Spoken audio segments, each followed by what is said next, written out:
അന്ന് ബ്രിട്ടീഷുകാർ പയറ്റിയ ഒരു പ്രധാനപ്പെട്ട തന്ത്രമെന്ന് പറയുന്നത് ഹിന്ദുക്കളെയും മുസ്ലിമുകളെയും ഭിന്നിപ്പിക്കുക എന്നുള്ളതാണ്. രണ്ടുപേരെയും ഭിന്നിപ്പിക്കുക. അതിനുവേണ്ടി മതപരമായ വിഷയങ്ങൾ അവരെടുത്തിട്ടു. മതപരമായ വിഷയങ്ങൾ കൊണ്ടുവന്നു. ശുദ്ധി പ്രസ്ഥാനം പോലെയുള്ള തീവ്രമായ പ്രസ്ഥാനങ്ങളെ അതിന്റെ ആയുധങ്ങളാക്കി മാറ്റി. ഹിന്ദുവിനെയും മുസ്ലിമിനെയും ശത്രുക്കളാക്കാൻ വേണ്ടി ശ്രമിച്ചു. അവിടെയാണ് ദേവബന്ദി ഉലമാക്കൾ, ഇന്ത്യയിലെ പണ്ഡിതന്മാർ എഴുന്നേറ്റുന്നുകൊണ്ട് പറഞ്ഞത്, നമ്മൾ ഭിന്നിക്കേണ്ടവരല്ല, നമ്മളുടെ മതങ്ങൾ വ്യത്യസ്തമാണ്, നിങ്ങൾ ഹിന്ദുക്കളാണ്, ഞങ്ങൾ മുസ്ലിമീങ്ങളാണ്, പക്ഷെ നമ്മളെല്ലാവരും ഭാരതീയരാണ്, ഇന്ത്യക്കാരൻ എന്ന നിലയ്ക്ക്, ഒരു ഭാരതീയൻ എന്ന നിലയ്ക്ക് ഒരുമിച്ച് നിൽക്കേണ്ടവരാണ് എന്ന് പറഞ്ഞുകൊണ്ട് ആ മൈത്രിക്ക് വേണ്ടി ഇന്ത്യയിലെ ഉലമാക്കൾ ഓടി നടന്നു. ഇന്ന് ഭരിക്കുന്ന ആളുകൾ അതേ തന്ത്രമാണ് പയറ്റിക്കൊണ്ടിരിക്കുന്നത്. രാജ്യത്തെ ജനങ്ങളെ ഭിന്നിപ്പിക്കാൻ വേണ്ടി ശ്രമിക്കുന്നു. ഹിന്ദു എന്ന് മുസ്ലിം എന്ന് പറഞ്ഞുകൊണ്ട് ഭിന്നിപ്പിക്കാൻ വേണ്ടി ശ്രമിക്കുന്നു. ഭരണഘടന അനുവദിക്കുന്ന സ്വാതന്ത്ര്യങ്ങളെ ഹനിക്കുന്നു. വന്ദേമാതരം പാടണമെന്ന് നിർബന്ധിക്കുന്നു.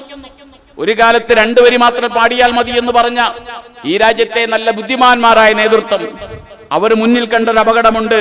ഇത് മുഴുവനും പാടിച്ച് ഈ രാജ്യത്തെ മതേതര വിശ്വാസികളുടെ, ഇതര മതവിശ്വാസികളുടെ അവരുടെ വികാരത്തെ, അവരുടെ വിശ്വാസത്തെ വ്രണപ്പെടുത്തരുതെന്ന് ആഗ്രഹിച്ചു.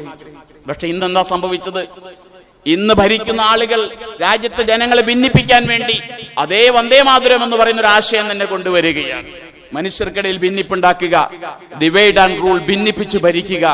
ഭിന്നിപ്പിക്കുമ്പോഴാണ്, ഭരണീയരെ ഭിന്നിപ്പിക്കുമ്പോഴാണ് ഭരണകർത്താവിന് സുഖമായി ഭരിക്കാൻ കഴിയുക എന്നുള്ള ഹിറ്റ്ലറുടെ ആശയം, മുസോളിനിയുടെ ആശയം, ആ ആശയമാണ് ഇന്ന് രാജ്യത്ത് ഫാസിസം അടിച്ചേൽപ്പിക്കാൻ വേണ്ടി ശ്രമിക്കുന്നത്. അതുകൊണ്ട് സഹോദരങ്ങളെ, സത്യവിശ്വാസികളെ, ഒരു സ്വാതന്ത്ര്യ ദിനത്തിന്റെ മുന്നിൽ നാം ഓർക്കേണ്ടത്, ഈ രാജ്യത്തിന്റെ സ്വാതന്ത്ര്യത്തിന് വേണ്ടി ബലിയർപ്പിച്ച, ജീവൻ ബലിയർപ്പിച്ച, രക്തം കൊടുത്ത, സമ്പത്ത് കൊടുത്ത നമ്മുടെ പൂർവികരായ ധാരാളം ആലിമീങ്ങളുണ്ട്. അന്ന് കൊൽക്കത്ത നഗരത്തിലൂടെ സഞ്ചരിച്ചാൽ ആ സംഭവത്തിന്റെ ദൃക്സാക്ഷികൾ എഴുതി വെച്ച ചില ചരിത്രങ്ങളുണ്ട്. ഓരോ മരങ്ങളുടെ കൊമ്പിലൂടെയും ആടിക്കളിക്കുന്ന മുസ്ലിം പണ്ഡിതന്മാരുടെ മൃതശരീരങ്ങൾ കാണാമായിരുന്നു. പന്നിയുടെ തോലിൽ കെട്ടിക്കൊണ്ട് കത്തുന്ന തീയിലേക്ക് വലിച്ചെറിഞ്ഞ പണ്ഡിതന്മാരുണ്ടായിരുന്നു. എന്തിനാണ് ഈ പണ്ഡിതന്മാരെ കെട്ടിത്തൂക്കിയത്?